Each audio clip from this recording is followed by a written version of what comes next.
하나님의 말씀은 시편 73편 23절에서 28절 말씀입니다. 내가 항상 주와 함께하니 주께서 내 오른손을 붙드셨나이다. 주의 교훈으로 나를 인도하시고 후에는 영광으로 나를 영접하시니 하늘에서는 주 외에 누가 내게 있으리요 땅에서는 주밖에 나의 사모할 자 없나이다. 내 육체와 마음은 쇠잔하나 하나님은 내 마음의 반석이시요 영원한 분기시시라. 대저 주를 멀리하는 자는 망하리니 음녀같이 주를 떠난 자를 주께서 다 멸하셨나이다. 하나님께 가까이함이 내게 복이라. 내가 주 여호와를 나의 피난처로 삼아 주의 모든 행사를 전파하리이다. 아멘. 할렐루야. 서로의 평강의 복을 기원하는 마음으로 샬롬 인사 나누시기 바랍니다. 샬롬. 샬롬. 오늘이 며칠인지 아십니까? 오늘이 6월 1일입니다. 벌써 달이 바뀌어 6월 초하루가 되었습니다. 2014년도도 이제 중반으로 접어들고 있습니다. 한국에서는 6.4 지방선거가 뜨겁게 달아오르고 있습니다. 그 가운데 한 가정의 슬픈 이야기, 정말 한편이 영화와도 같고 드라마도 같은 이야기가 언론에 보도가 되었어요. 바로 고승덕 변호사에 관한 이야기입니다. 서울시 교육감에 출마를 해서 워낙 인지도가 높으니까 계속 수위를 달리고 있다가 갑자기 느닷없는 딸의 편지로 인해서 지금 혼전 양상을 보이고 있습니다. 그는 한국에서 소위 삼관왕 출신이에요. 사시, 행시, 외시를 다 패스하고 미국에서도 네로라 하는 명문 로스쿨들을 다녔어요. 왜 이렇게 세 군데나 다녀야 했는지 모르겠습니다만 그 로스쿨을 졸업하고 그리고 국제 변호사가 되고 한국에서 한때 한나라당 출신이 서초구 국회의원에서 당선되기도 했었던 소위 천재 변호사라고 알려진 사람의 가족 이야기입니다. 그가 박태준 포항제철 전 명예회장 사위인데 전 부인과 이혼을 하고 재혼을 하였습니다. 부인이 정말 자녀들 위해서 미국에서 살고 싶다고, 또 아버지는 한국에서 계속 활동해야 되겠다고, 그래서 가정이 찢어졌어요. 결별을 했다가 결국은 이제 이혼을 하고 본인은 재혼을 하였습니다. 근데 이번에 딸이 페이스북에다가 자기 아버지 이야기를 쓰면서 서울 시민 앞으로 편지를 보내고 결코 자기 아버지는 서울시 교육감이 돼서는 안 된다라고 하는 폭탄 선언 같은 것을 하게 되는 거예요. 이인즉 자기 아버지는 한 번도 자기들에게 연락을 한 적도 없고, 한 번도 경제적으로 지원을 해준 적도 없고, 한 번도 따뜻한 감정을 표현한 적도 없는 자녀 교육에 대해서 너무나도 잘못한 분인데, 그런 분이 수많은 서울시 학생들을 그 교육을 책임지는 교육감 후보가 결코 돼서는 안 된다, 그런 내용의 편지였어요. 전에도 아버지가 공직에 출마하는 것을 보았지만 자기는 그때 너무 어린 10대였었고, 그러나 이제는 27세가 되고 로스쿨을 다니게 되고, 이제는 자기가 판단을 해서 더 이상 서울 시민들을 우롱하는 아버지의 교육감 후보 출마를 결코 허용하지 말아달라, 그런 편지를 낸 겁니다. 다른 사람도 아니고 딸 아이로부터 자신이 결코 교육감 후보에 당선될 수 없는 사람이라는 것이 언론에 보도가 되니까 얼마나 정말 수치스러운 일입니까? 자기 인생, 자기 가족의 치부를 드러내는 그런 일이 터진 거죠. 그래서 저는 고승덕 후보의 사퇴 발표가 있을 것으로 예상을 했어요. 이제 오늘 아침에 딸의 편지에 대한 자기 입장을 밝히겠다라고 하는 보도가 있었을 때 사퇴하겠구나 예상을 했는데 제 예상은 전혀 빗나가고 말았습니다.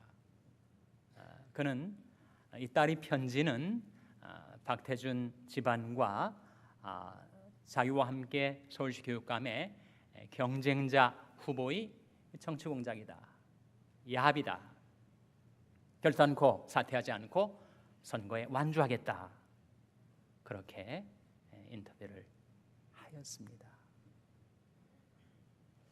딸 입장에서 생각을 해보고 아버지 입장에서 생각을 해볼 때 너무 안타까운 한 가족의 슬픈 이야기죠.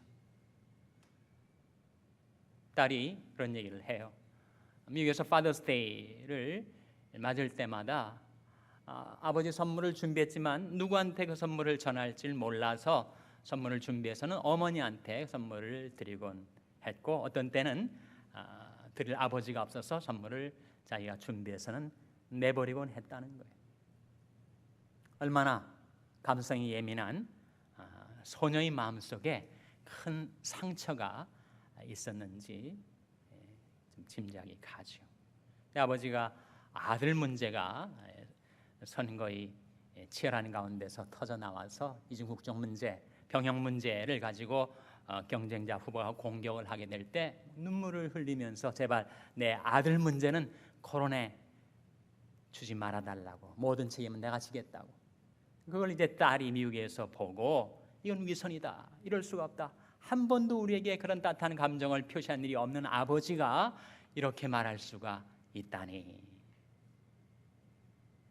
그 대목은 아마 딸이 아버지의 깊은 감정을 다 헤아리지 못한 오해에 기난 것이 아닌가. 한편은 그렇게 생각을 하면서도 어떻게 이 막장 드라마와 같은 이 상황에서 끝까지 자기 딸을 공격하면서 선거에 완주하려 하는가, 참 이해가 안 돼. 그토록 서울시 교육감 자리가 탐나는 것인가. 제가 그의 입장에서 이해하려고 할 때 한 가지 생각되는 것은, 자기로서는 재벌 집안 사위가 됐다가 자기 부인과 자녀들을 다 빼앗겼다는 거죠. 그 집안에다가 또 미국에다가 빼앗겼다는 겁니다. 그래서 그 아픔과 상처가 아직 있는데 자기 꿈, 자기 목표마저 빼앗아 가려 하는 그런 정치 공작, 그런 야합이 있다면 나는 결코 거기에 양보할 수 없다, 포기하지 않겠다. 그런 면에서 그의 피해 의식이 그를 계속 몰아가는 것이 아닌가. 안타까운 상황을 지켜보면서 제 마음속에 저도 모르게 그 아버지를 위해서, 불쌍한 영혼이지요, 딸을 위해서, 딱한 영혼이지요, 그 부녀지간을 위해서 기도가 나오게 되더라고요. 시편 90편 10절 말씀에 하나님 사람 모세의 기도죠. 우리 연수가 70이여 강건하면 80이라도 그 연수의 자랑은 수고와 슬픔뿐이요 신속이가니 우리가 날아가나이다 하는 말씀이 있죠. 우리의 연수가 70이여 혹 강건하면 80이라도 그 연수의 자랑, 고시 3관왕, 명문대 로스쿨 졸업, 그 연수의 자랑이 무슨 자랑이 되겠는가? 그것은 수고와 슬픔뿐이지 않는가? 그리고 그 인생도 너무나 덧없이 쉬 사라져 버리는 무상한 인생이 아닌가? 여러분, 서울시 교육감 자리가 뭐 그리 대단한 자리겠습니까? 자신이 상처를 다시금 건드리고 자신이 옛 부인과 딸들을 그렇게 또한 공격을 해댈 만한 그런 가치가 있겠습니까? 우리 인생에는 희로애락의 과정이 반드시 있게 됩니다. 외로움, 미움, 슬픔, 버림받음, 거부당함, 증오, 공격, 오해, 이런 것들이 우리 인생사에 꼭 계제가 되는데, 그렇게 살아갈 수밖에 없는 인생 말고 또 다른 인생의 길이 우리 앞에 열려져 있음을 오늘 하나님 말씀은 우리에게 보여주고 있습니다. 바로 시편 73편 23절 말씀이죠. 한번 같이 읽겠습니다. 시편 73편 23절 말씀 같이 읽겠습니다. 시작. 내가 항상 주와 함께하니 주께서 내 오른손을 붙드셨나이다. 내가 항상 주와 함께하니, 주께서 내 무엇을 붙드셨다고요? 내 오른손을 붙드셨나이다. 하나님이 항상 함께 하시는 인생, 하나님이 가까이 하시는 인생, 나 또한 하나님을 가까이 하며 하나님이 그늘과 권능의 오른손에 붙들림 받아 살 수 있는 그런 인생이 우리 앞에 열려져 있다는 거죠. 야고보서 4장 8절 말씀에 하나님을 가까이 하라, 그리하면 너희를 가까이 하시리라, 그런 말씀이 나와요. 여러분, 하나님께서는 우리 삶 속에 오셔서 우리와 함께 살기를 원하십니다.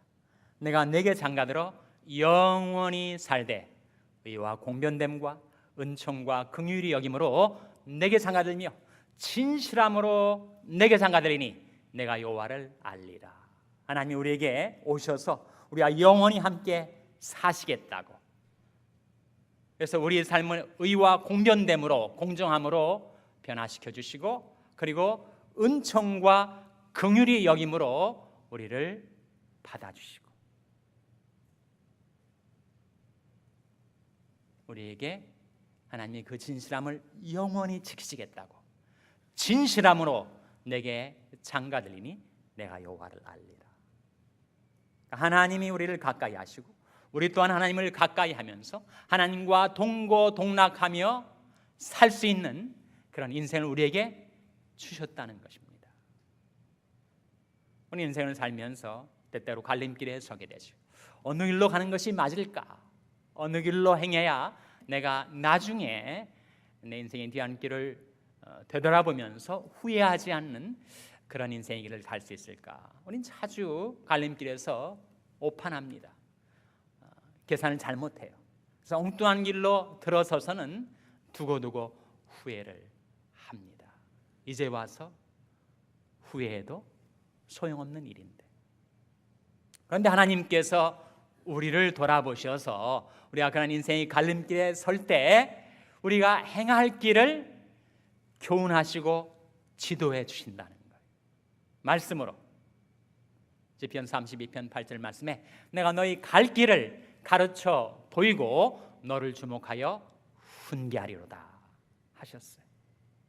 우리 갈 길을 가르쳐 보여주시고 나를 속속들이 아시는 주님께서 나를 위한 최선의 길이 어디인지를 지도해 주시겠다. 24절 말씀, 오늘 본문 24절 말씀에서도 주의 교훈으로 나를 인도하신다. 우리가 이 세상에 살 동안에 주의 교훈, 주의 말씀으로 나를 교훈해 주시고 깨닫게 해주시고 깨우쳐 주시고 행할 길을 인도해 주신다, 그런 말씀이죠. 이 하나님은 영영이 우리 하나님이시니 우리를 죽을 때까지 인도하시리로다. 내 양은 내 음성을 들으며 나는 저희를 알며 저희는 나를 따르느니라. 근데 우리가 이 세상에 살 동안만 그렇게 인도해 주시는 것이 아니라 우리가 죽은 다음에도, 우리가 영원 세계에 들어갔을 때도, 영원한 천국에 들어갔을 때에도 보좌 가운데 계신 어린 양이 저희 목자가 되사 생명수 샘으로 인도하시고 하나님께서 저희 눈에서 모든 눈물을 씻어주실 것이미로라. 하나님께서 이 세상에 살 때나 영원한 저 천국에 들어가서도 하나님께서 우리와 함께 해주시고 우리를 교훈해 주시고 우리를 지도해 주시고 우리를 붙들어 주시고 우리를 영원토록 인도해 주시겠다고, 그래서 우리를 영광 가운데 영접해 주시겠다는 말씀이 24절에 나타납니다. 주의 교훈으로 나를 인도하시고 후에는 영광으로 나를 영접하시리니, 이 하나님을 우리가 깨닫게 되었을 때 여러분, 우리는 천상천하에 이 세상에서나 영원한 천국에서도 우리가 사랑할 분은 오직 하나님 한 분. 하늘에서는 주의 누가 내게 있으리요, 땅에서는 주밖에 나의 사모할 자 없나이다. 그래서 우리는 사슴이 시냇물을 찾기에 갈급한 것처럼 우리 영혼이 하나님을 찾기에 갈급하게 되는 것입니다. 파수꾼이 아침이 동토기를 기다리는 것보다 내 영혼이 주를 더 기다리게 된다는 거예요. 그렇게 하나님과 함께 인생을 살다가 우리는 연약한 마음과 육신을 지니고 있으니 세월이 갈수록 마음도 약해지고 몸도 쇠잔해진다는 겁니다. 저도 이번 병상에 있으면서 깨달은 것 한 가지, 다윗의 말처럼 삶과 죽음 사이가 한 발짝이구나. 하나님이 붙들어 주시고 지켜주시는 그 손길을 떼시면 나는 본흙으로 돌아갈 수밖에 없는 존재구나. 어디에 쾅 부딪히면 파삭 부서질 수밖에 없는 질그릇이구나. 모든 육체는 풀이라고 하더니 그렇게 푸릇푸릇 아침에 돋았다가 저녁이면 노랗게 타서 메말라 죽게 되는 풀과 같은 것이 바로 인생이고 나구나. 그걸 깨달은 거예요. 인생의 연약함, 인생의 무상함.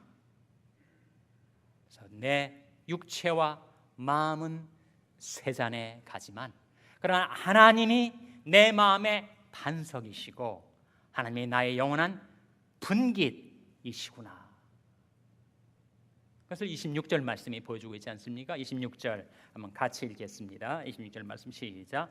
내 육체와 마음은 쇠잔하나 하나님은 내 마음의 반석이시요 영원한 분깃이시라. 비록 우리 육체도 마음도 쇠잔해 가지만 하나님이 내 마음의 영원한 반석, 만세 반석이시고 하나님이 나의 영원한 분깃, 나의 영원한 기업이 되신다 하는 말씀이죠. 그러면 하나님의 사랑, 하나님의 보호가 우리에게 임하여 있음에도 불구하고 우리는 하나님을 떠나기가 쉽습니다. 내 마음으로 하나님을 떠나요. 그럼 내 삶도 실제로 하나님을 떠나 방황하는 인생들입니다. 물론 그 이유는 내 마음속에 좀 하나님 더 이상 내 인생에 관여하지 말아주세요. 더 이상 간섭하지 마시고 좀 내 마음대로 내 뜻대로 살도록 좀 놔두세요. 그럼 우리 마음의 동기가 작용을 하죠. 자꾸 이 종교생활, 신앙생활에 고리타분한 답답한 멍에에서 내가 좀 벗어나서 이 넓은 세상에서 내가 마음껏 누리고 쾌락도 누리고 죄인악도 누리고 내 욕망대로 내 미련대로 내 뜻대로 좀 살았으면 좋겠다. 그래서 하나님을 떠나게 된다는 겁니다. 근데 그런 시행착오를 하면서 그게 인생이 아니구나. 내 인생의 실상을 깨닫고 하나님 앞에 가까이 나오려고 하는데 이번에는 그 간악한 마귀가 나를 또다시 속이는 거예요. 그럼 마귀는 거짓말장입니다. 마귀는 세상을 꿰는 자, 세상을 속이는 자, 그래서 우리를 유혹하고 우리를 시험에 들게 하고 우리를 미혹하는 자들, 그래서 하나님께로부터 우리를 떠나게 만드는 존재입니다. 그 간악한 마귀가 내게 다가와서 잃어버렸던 죄에 대한 미련, 세상에 대한 미련 다시 갖게 하고 나를 속여서 하나님께로부터 가로채 세상으로 나를 끌어간단 말이에요. 그렇게 되면 어떻게 될까요, 여러분? 내가 원해서 하나님을 떠나든 마귀의 유혹을 받아서 하나님을 떠나든 하나님을 떠나버린 인생은 결코 잘 될 수가 없습니다. 왜 그런가 하니 하나님이 사사건건 이제는 내 인생을 가로막기 때문에, 그래서 내 인생을 망가뜨리려 작정하신 것 같단 말이에요. 왜 그러시는가? 끝끝내 하나님을 떠나 하나님께로 돌아오지 않는 바람에 내가 영원한 멸망의 구렁텅이에 내 동댕이 처지는 것을 하나님이 원치 않으십니까? 하나님께서 할 수 없이 원치 않으시면서 나를 사랑하시고 나를 위하여 징계의 채찍을 드신다는 것입니다. 그래서 대저주를 멀리하는 자는 망하게 된다. 27절 말씀이죠. 27절 보시면 대저주를 멀리하는 자는 망하리니 음녀같이 주를 떠난 자를 주께서 다 멸하셨나이다. 하나님께서 하나님을 떠난 나의 인생을 망가뜨리시는 것처럼 하시는 이유는 끝끝내 나에 대한 사랑을 거두지 않으시고 그 사랑의 멍에 가운데 나를 다시 붙드시기 위하여. 징계는 다 고통스럽고 슬픈 것입니다. 하나님께서 그것을 우리에게 허용하시는 이유는 우리로 하여금 하나님의 거룩하심에 참여하도록 하기 위해서, 우리 유익을 위해서 그 징계를 허용하십니다. 그것을 허용하시는 뜻이라고 합니다. Permissive decree라고 하죠. 그래서 그런 인생을 우리가 경험하면서 우리가 갖게 되는 결론이 있습니다. 결론. 28절 말씀이죠. 같이 읽겠습니다. 28절 말씀 시작. 하나님께 가까이함이 내게 복이라. 내가 주 여호와를 나의 피난처로 삼아 주의 모든 행사를 전파하리이다. 하나님께 가까이함이 내게 뭐라고요? 내게 복이라. 하나님께 가까이함이 내게 복입니다.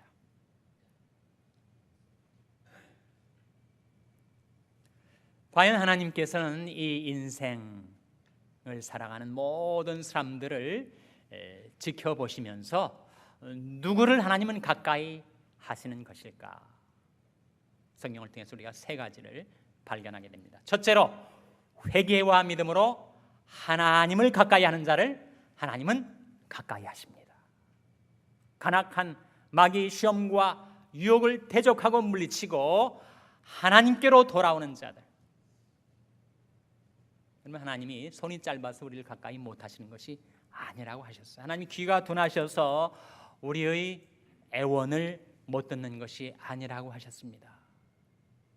여호와의 손이 짧아 듣지 못하심이 아니요 그 귀가 둔하여 듣지 못하심이 아니라 오직 너희 죄악이 너희와 너희 하나님 사이를 내었고 너희 죄가 그 얼굴을 가리워서 너를 듣지 않으시게 하매니. 하나님의 말씀, 하나님의 책망을 깨닫고 그 죄에서 떠나 하나님께로 돌아오는 회개와 믿음으로 우리는 하나님을 가까이 할 수 있습니다. 믿음이 없이는 기쁘시게 못하나니 하나님께 나오는 자는 반드시 그가 계신 것과 또한 그가 자기를 찾는 자들에게 상 주시는 이심을 믿어야 할지니라. 내가 여호와를 항상 내 앞에 모심이여 그가 내 우편에 계심으로 내가 요동치 아니하리로다. 그렇게 하나님께로 돌이키는 회개와 하나님의 임재를 경험하는 믿음 갖고 우리가 하나님을 가까이 하려 할 때 하나님께서도 우리를 가까이 해 주신다는 것입니다. 하나님을 가까이 하라. 그러면 너희를 가까이 하시리라.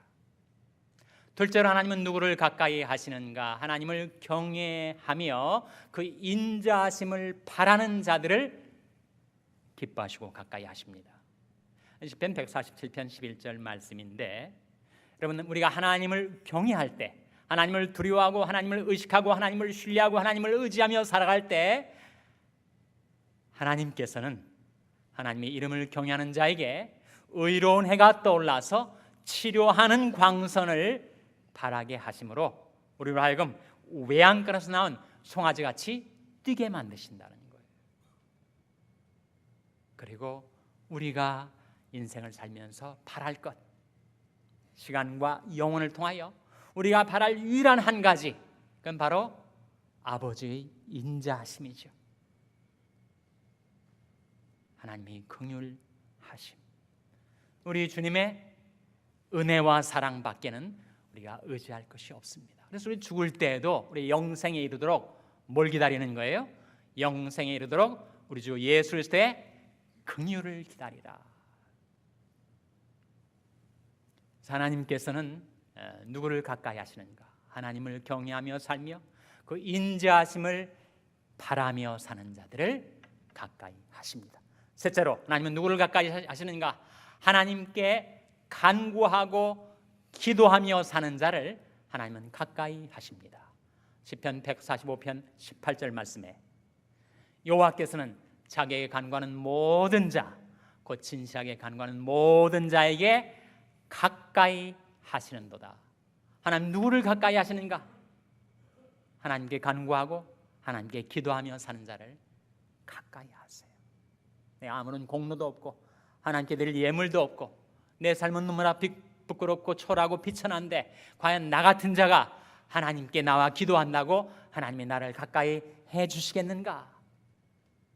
여호와께서는 자기에게 간구하는 모든 자, 곧 진실하게 간구하는 모든 자에게 가까이 하시는도다.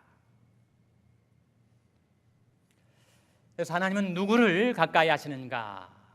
그 질문에 대한 성경의 세 대답. 첫째로 회개와 믿음으로 하나님을 가까이 하는 자를, 둘째로 하나님을 경외하고 그 인자심을 바라며 사는 자를, 셋째로 하나님께 간구하고 기도하며 사는 자를 하나님께서는 가까이 하십니다. 하나님께서 저 여러분 우리들 인생 가운데 오셔서 우리를 가까이 하시고 하나님을 가까이 하는 것이 여러분이 복이 되는 그런 인생을 살게 되시기를 주님의 이름으로 축원합니다. 기도하시겠습니다. 아버지 하나님, 이 아침 하나님 앞에 나온 저들에게 말씀을 통하여 저들이 평생 또한 영원토록 하나님을 모시고 하나님을 가까이 하고 하나님을 의지하며 주님과 동행하는 삶을 살 수 있는 길을 열어 보여주셨사오니 연약한 저들을 붙드시고 도우셔서 그렇게 살게 하여 주시옵소서. 예수님의 이름으로 기도하옵나이다. 아멘.